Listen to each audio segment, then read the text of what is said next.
ಬರಡು ಏನುವುದಯ್ಯ, ನೀನುಲಿದರೆ ವಿಷವೆಲ್ಲ ಅಮೃತವಾಗುವುದಯ್ಯ, ನೀನುಲಿದರೆ ಸಕಲ ಪಡಿ ಪದಾರ್ಥಗಳು ಇದರಲ್ಲಿರ್ಪವು ಕೂಡಲ ಸಂಗಮ ದೇವ. ಈ ವಚನ ವಿಶ್ವಗುರು ಬಸವಣ್ಣನವರು ಹೇಳಿದಂಥ ವಚನ. ಎಲ್ಲಿ ಕೂಡಲ ಸಂಗಮ ದೇವ ಅಂತ ಬರ್ತಲ್ಲ, ಅವೆಲ್ಲ ಏನದ ಅಂಕಿತ ನಮ್ಮ ಯಾರ್ದಾಗಿರ್ತದ, ಬಸವಣ್ಣನವ್ರದಾಗಿರ್ತದೆ. ಏನು ಹೇಳ್ತಾರೆ ಈ ವಚನದಲ್ಲಂದ್ರೆ, ನೀನೊಲಿದರೆ ಕೊರಡು ಕನರುವುದಯ್ಯ. ಒಂದ್ ವೇಳೆ ಪರಮಾತ್ಮನ ಕೃಪೆ ಆಗಿದ್ರೆ ಎಂಥ ಒಣಗಿದ ಮರ ಸಹ ಏನಾಗ್ಬೋದು, ಚಿಗಿಯಬಹುದು ಅಂತ ಹೇಳ್ತಾರೆ. ಒಂದೊಂದ್ಸಲ ನೋಡ್ತೀವಿ ಈಗ ಇದೇ ಬಿಲ್ಡಿಂಗ್ನಾಗ ಅಲ್ಲಿ ಮ್ಯಾಲ ಗಾಡಿದಾಗೆ ಅದು ಹಳೆ ಗಿಡ ಬೆಳೀತದೆ ಅಲ್ಲಿ ಮ್ಯಾಲ. ಹಂಗೆ ಒಂದೊಂದು ಹಳೆ ಮನಿ ಇರ್ತಾವ, ಆ ಹಳೆ ಮನಿದಾಗ ಏನಾಗಿರ್ತದ, ಗಾಡಿದಾಗ ಒಂದೊಂದು ದೊಡ್ಡ ಗಿಡನೇ ಬೆಳೆದಿರ್ತದೆ. ಅಂದ್ರೆ ಏನು ಅಸಾಧ್ಯ ಅದ ಎಲ್ಲ ಸಾಧ್ಯ ಆಯ್ತು ಯಾವಾಗ ದೇವರ ಒಲುಮೆ ಆದಾಗ, ದೇವರ ಕೃಪೆ ಆದಾಗ. ಅದಕ್ಕೆ ಹೇಳ್ತಾರೆ, ನೀನೊಲಿದರೆ ಕೊರಡು ಕನರುವುದಯ್ಯ. ಹಾಗೆ ನೀನೊಲಿದರೆ ಬರಡು ಹಯನುವುದಯ್ಯ. ಬರಡು ಅಂದ್ರೇನು, ಆಕಳು. ಒಂದು ವೇಳೆ ಹೇಳ್ತಾರೆ ಅದು ಆಕಳು ಗೊಡ್ಡದರಿ, ಅದು ಹಾಲು ಕೊಡೋದು ಏನು ಕೊಡೋದು ಅಂತ.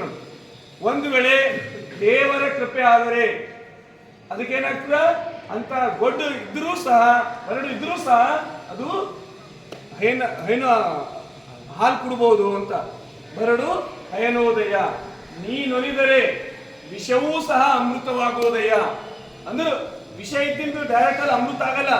ಅದ್ರ ಆ ಸಂದರ್ಭ ಅಲ್ಲಿ ಹೆಂಗ್ ಸಿಚುವೇಶನ್ ಕ್ರಿಯೇಟ್ ಮಾಡ್ತಂತಂದ್ರ, ಅಲ್ಲಿ ಆ ವಿಷ ಇದ್ರು ಆ ವಿಷಯನ ನಿಮ್ಗೆ ಊಟ ಮಾಡ್ಲಾರ್ದಂಗ ಆ ಸಂದರ್ಭ ಆಗ್ಬಿಡ್ತು. ಒಂದು ದೃಷ್ಟಾಂತ ಬರ್ತದೆ ಯಾವುದಕ್ಕ, ಇದಕ್ಕೆ ನೀನೊಲಿದರೆ ವಿಷವೆಲ್ಲ ಅಮೃತವಾಗುವುದಯ್ಯ. ಒಂದು ಹಿಂಗೆ ರಾಜ್ಯ ಇರ್ತದ, ಆ ರಾಜ್ಯದಲ್ಲಿ ಸಣ್ಣ ರಾಜ್ಯ, ಆ ರಾಜ್ಯದಲ್ಲಿ ಕಳ್ಳತನ ಜಾಸ್ತಿ ಆಗ್ತಾ ಇರ್ತದೆ. ಕಳ್ಳತನ, ದರೋಡೆ, ಈ ಕೊಲೆ ಸುಲಿಗೆ ಇವೆಲ್ಲ ಅವಲ್ಲ, ಇದು ಜಾಸ್ತಿ ಆಗ್ತಾ ಇರ್ತದ. ಆದ್ರೆ ಅವ ಕಳ್ಳನೇನಲ್ಲ, ಯಾರ ಕೈಯಲ್ಲೂ ಸಿಕ್ಕೊಳ್ಳಲ್ಲ, ಬಹಳ ಚಾಲ ಹಾಕಿರ್ತಾನ. ಒಂದ್ ಸಲ ರಾಜ ಏನ್ ಮಾಡ್ತಾರ, ಸಾಕಾಗಿ ದಂಗು ಹೊಡಿಸ್ತಾನ ಊರಾಗ. ಆ ರಾಜಾಗ ಒಬ್ಳು ಮಗಳು ಇರ್ತಾರ. ನನ್ನ ಈ ರಾಜ್ಯದಲ್ಲಿ ಏನ ದರೋಡೆ, ಕೊಲೆ, ಸುಲಿಗೆ ಎಲ್ಲ ಆಗ್ತದಲ್ಲ, ಈ ಒಂದು ಕಳ್ಳನಿಗೆ ಯಾರು ಹಿಡಿದು ಕೊಡ್ತಾರೋ ಅವರಿಗೆ ನನ್ನ ಇಡೀ ರಾಜ್ಯಭಾರವನ್ನ ಕೊಡ್ತೀನಿ, ಹಾಗೆ ನನ್ನ ಮಗಳಿಗೆ ನಾನು ಮದುವೆ ಮಾಡಿಕೊಡ್ತೀನಿ ಅಂತೇಳಿ ಅವ ರಾಜ್ಯ ಏನ್ ಮಾಡ್ತಾನೆ, ಡಂಗೂರ್ ಸಾರ್. ಅವಾಗ ಎಲ್ಲ ರಾಜ್ಯದವರೆಲ್ಲ ಅಲರ್ಟ್ ಆಗಿರ್ತಾರ. ಒಂದ್ ಕಡೆ ಹೀಗೆ ಇಬ್ಬರು ಗಂಡ ಹೆಂಡತಿ ಇರ್ತಾರೆ ಅಲ್ಲೇ ಅದೇ ರಾಜ್ಯದಾಗ.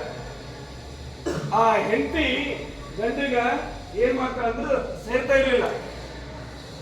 ಒಟ್ಟು ಎಷ್ಟೇ ಗಂಡ ಹೆಂಡತಿ ಪ್ರೀತಿ ಮಾಡಿದ್ರು ಆ ಹೆಂಡತಿ ಗಂಡಗ ಸೇರ್ತಾ ಇರ್ಲಿಲ್ಲ. ಹೆಂಗಾರ ಮಾಡ್ಬೇಕು, ಆ ಗಂಡಗ ಹುಲ್ಲು ಹಾಕ್ಬೇಕಂತೇಳಿ ಹೆಂಡತಿ ಪ್ಲಾನಿಂಗ್ ಇರ್ತಾರೆ. ಒಂದ್ಸಲ ಹೀಗೆ ಒಂದು ಬೇರೆ ಊರಿಗೆ ಹೋಗೋದು ಬರ್ತದ, ಹೆಂಡತಿಗೆ ಹೇಳ್ತಾನೆ, ನಾನು ಪಕ್ಕದ ಊರಿಗೆ ಹೋಗ್ಬೇಕಾಗ್ಯದ, ಹೋಗಿ ಬರ್ತೀನಿ ಅಂತೇಳಿ ಹೋಗ್ತಾ ಇರ್ತಾನೆ.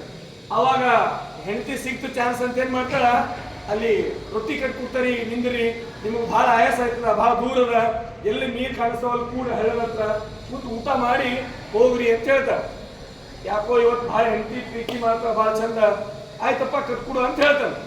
ಆಕೆ ಏನ್ ಮಾಡ್ತಾಳ, ಎಲ್ಲ ಏನ್ ಬಹಳ ಎಲ್ಲ ತಿಂಡಿ ತಿನ್ಸ್ಬೋದು, ಬಹಳ ಚಂದ ಮೃಷ್ಟಾನ್ನ ಭೋಜನ ಮಾಡ್ತಾಳ. ಅದ್ರಲ್ಲೆಲ್ಲ ವಿಷ ಹಾಕಿ ಕೊಡ್ತಾಳ. ಆ ವಿಷ ಹಾಕಿ ಕೊಟ್ಟಾಗ ಅವನಿಗೆ ಗೊತ್ತಿರಲ್ಲ, ಅವ ತಗೊಂಡು ಹೋಗ್ತಾನ. ಹಿಂಗೆ ಹೋಗುವಾಗ ದಾರಿಯಲ್ಲಿ ಒಂದು ಹಳ್ಳ ಬರ್ತದ, ನೀರು ಹರಿಯುವಂತ. ಅಲ್ಲಿ ಆಯಾಸ ಆಗಿರ್ತದ, ಒಂದು ಗಿಡ ಇರ್ತದ, ಗಿಡ ಕೂಡ್ತಾನ. ಕುಂತಿ ಏನ್ ಊಟ ಮಾಡ್ಬೇಕು ಅಂತೇಳಿ ಎಲ್ಲ ಬಿಚ್ಚಿರ್ತಾನೆ. ಬಿಚ್ಚಬೇಕಾದ್ರ ಆ ಕಡೆಯಿಂದ ಯಾರೋ ಒಬ್ರು ಬರ್ತಾರೆ. ಬಂದು ಚಾಕು ಅದನ್ನು ತೋರಿಸ್ತಾವ್ರು. ಏನ ನಿನ್ನ ಹತ್ರ ಎಲ್ಲ ಕೊಡು, ನನ್ನ ಹತ್ರ ಏನೋ ಬೇಕಾದ್ರೆ ಇಷ್ಟು ಊಟ ಅದಪ್ಪ, ನನ್ನ ಹತ್ರ ಏನೂ ಇಲ್ಲ. ಅವನಿಗೂ ಹಸಿವೆ ಆಗಿರ್ತದೆ, ನಡು ಮಧ್ಯಾಹ್ನ ಇರ್ತದ, ನೀರು ಕಾಣುತ್ತೋ ಹಸಿವೆ ಆಗಿರ್ತದ. ಅವನಿಗೆ ಚಾಕು ತೋರ್ಸ ಕಡೆ ಹೋಗಕ್ಕೆ ಅಂತೇಳಿ ಕಳಿಸ್ತಾನ. ಅವೆಲ್ಲ ಗಪ ಗಪ ಗಪ ಎಲ್ಲ ಉಂಡು ಬಿಡ್ತಾನೆ. ಯಾರು, ಅವ ಕಳ್ಳ. ಅವ ದೂರ ನಿಂತು ನೋಡ್ತಾ ಇರ್ತಾನೆ. ಅವ ಎಲ್ಲೂ ಹೋಗಿರಲ್ಲ, ದೂರ ನಿಂತು ನೋಡ್ತಾ ಇರ್ತಾನ. ಅವೆಲ್ಲ ಹೇಳಿರು, ಹೆಂಗಿದ್ದ ಕಳ್ಳ, ಮಿಸಿ ಹಿಂಗಿದ್ದು, ದಪ್ಪಿದ್ದ, ಹಂಗ ಇದ್ದ ಎಲ್ಲ ಹೇಳಿರು ಅವನಿಗೆ. ಅಂದ್ರೆ ದಂಗು ನೋಡಿದಿರಲ್ಲ ಊರಾಗ. ಅವ ಸೇಮ್ ಅವನಂಗೆ ಕಾಣತ್ತಾನ. ಅವ ಊಟ ಮಾಡಿದನು. ಊಟ ಮಾಡಿ ಸ್ವಲ್ಪ ಹೊತ್ತರಲ್ಲೇ ಏನಾಯ್ತು, ಅವನ ಕೆಳಗ ತಲೆ ಸುತ್ತಿ ಕೆಳಗೆ ಬಿದ್ದು ಬಿಟ್ಟ. ಅವನಿಗೆ ಗೊತ್ತಾಯ್ತು, ನೆನಪಾಯ್ತು, ಒಂದೇ ಸಲ ಫ್ಲಾಶ್ ಆಯ್ತು. ಊರಾಗ ದಂಗು ಹೊಡೆದಿರು, ಹಿಂಗ್ ದರೋಡೆ ಮಾಡೋವನ, ಕೊಲೆ ಮಾಡೋವನ, ಅವ್ನ ಮಿಸಿ ದಪ್ಪಿದ್ದು, ಅವ ದಪ್ಪನ ಹಂಗ ಹಿಂಗ ಎಲ್ಲ ಹೇಳಿರು. ಅವ್ ಗೊತ್ತಾದ ತಕ್ಷಣ ಏನ್ ಮಾಡ್ದ, ಅವಂದೇ ಚಾಕು ಇತ್ತಲ್ಲ, ಅವಂದೇ ಚಾಕು ತಗೊಂಡು ಅವನಿಗೆ ಒಂದ್ 2-3 ಹೊಡೆದ. ಹೆಂಗೂ ಸತ್ತೋಗಿನಲ್ಲ, ಒಂದ್ 2-3 ಚಾಕು ತುಳಿದಲ್ಲಿ ತುಳಿದ ಏನ್ ಮಾಡ್ದ, ರಾಜನ ಬಲ್ ಕರ್ಕೊಂಡು ತಗೊಂಡು ಹೋದ. ರಾಜನ ಎದುರು ಇಟ್ಟ ಆ ಶವ. ರಾಜರೇ, ನೀವು ಡಂಗೂರು ಹೊಡೆದ ಪ್ರಕಾರ ಅವನಿಗೆ ಗೊತ್ತಾಗಿತ್ತು ಹೆಂಡತಿ ವಿಷ ಹಾಕ್ಯಾಳ, ಅದಕ್ಕೆ ಸತ್ತದ ಅಂತ ಗೊತ್ತಾಗಿತ್ತು. ಅವನಿಗೂ ಸಾಕಾಗಿತ್ತು ಅದು ಮನಿ. ನೀವು ಹೇಳಿದಾಗ ನಾ ಏನ್ ಮಾಡೀನಿ, ಈ ರಾಜ್ಯದಲ್ಲಿ ಕಳ್ತನ ಏನಾಗ್ತಾ ಇತ್ತು, ದರಡೆ ಕೋರನ್ನ ನಾ ಹಿಡಿದು ಕೊಟ್ಟಿನಿ ಅಂದ ತಕ್ಷಣ ಎಲ್ಲ ಅವನಿಗೆ ರಾಜ ಮರ್ಯಾದೆಯಿಂದ ಎಲ್ಲ ಏನ್ ಮಾಡಿದ್ರು, ರಾಜ್ಯಭಾರವನ್ನು ಕೊಟ್ಟು ಮತ್ತೆ ಅವ್ರ ಮಗಳಿಗೆ ಮದುವೆನೂ ಮಾಡ್ಕೊಟ್ರು. ಗೊತ್ತಾಯ್ತಲ್ಲ? ಅಂದ್ರ ದೇವರ ಒಲುಮೆ ಆದ್ರೆ ಈ ರೀತಿ ಇಂಥ ಪ್ರಸಂಗಗಳು ಸಹ ನಮ್ಮನೇನು ಇರ್ತಾವ, ಕಾಪಾಡ್ತಾವ ಅಂತೇಳಿ. ಹಾಗಾಗಿ ನಾವು ಎಲ್ಲಿರ್ಬೇಕಂದ್ರ ಯಾವಾಗಲೂ ಶರಣರ ಸತ್ಸಂಗದಲ್ಲಿ ಒಳ್ಳೆಯ ಕಾರ್ಯದಲ್ಲಿರ್ಬೇಕು. ನಾವು ಬೇರೆಯವರಿಗೆ ಹಾನಿ ಮಾಡುವಂತ ವಿಚಾರ ಮಾಡಿದ್ರ ದೇವರೇನ್ ಮಾಡ್ತಾನ, ನಮಗೆ ಹಾನಿ ಮಾಡ್ತಾನ. ಹಾಗಾಗಿ ನಾವು ಬೇರೆಯವರಿಗೆ ಉಪಕಾರ ಮಾಡ್ಬೇಕು, ಇಲ್ಲ ಸುಮ್ ಕೂಡ್ಬೇಕು. ನಾವು ಅವ್ರಿಗೆ ಹಾನಿ ಅಂತೂ ಮಾಡಲೇಬಾರ್ದು ಅಂತೇಳಿ ಬಸವಣ್ಣನವರು 12ನೇ ಶತಮಾನದಲ್ಲಿ ಈ ವಚನದಲ್ಲಿ ಬಹಳ ಎಲ್ಲರಿಗೂ ತಿಳಿಯುವ ಹಾಗೆ, ಎಲ್ಲರಿಗೂ ಅರ್ಥವಾಗುವ ಹಾಗೆ ಸ್ವಚ್ಛ ಕನ್ನಡದಲ್ಲಿ ಈ ಒಂದು ವಚನವನ್ನ ಬರೆದರು. ಎಲ್ಲಾ ವಚನಗಳು 12ನೇ ಶತಮಾನದಲ್ಲಿ ಎಲ್ಲಾ ಶರಣರು ಕನ್ನಡದಲ್ಲೇ ವಚನಗಳು ಬರೆದ್ರು. ಮತ್ತೆ ಎಲ್ಲರಿಗೆ ಅರ್ಥ ಆಗುವಂಗ, ಬಹಳ ಈಸಿಯಾಗಿ ತಿಳಿಯುವಂಗ ಆ ವಚನಗಳೆಲ್ಲ ಬರ್ದಾರ. ಈ ಶ್ರಾವಣ ಮಾಸ ಮುಗಿಯುವವರೆಗೆ ಎಲ್ಲರೂ ಒಬ್ಬೊಬ್ಬರು ಏನ್ 30 ಜನ ಇರ್ತಾರ, ಬಂದು ಒಂದು ವಚನ ಆದ್ರ ಭಾವಾರ್ಥ ಹೇಳಿದ್ರ ಅದು ಕೇಳಿದವರು ಹೇಳಿದವರು ಎಲ್ಲರಿಗೆ ಅನುಕೂಲ ಆಗ್ತದೆ ಅಂತ ಹೇಳಿ ಹೇಳ್ತಾ ಇವತ್ತಿನ ವಚನ ಭಾವಾರ್ಥವನ್ನು ಇಲ್ಲಿಗೆ ಮುಗಿಸೋಣ.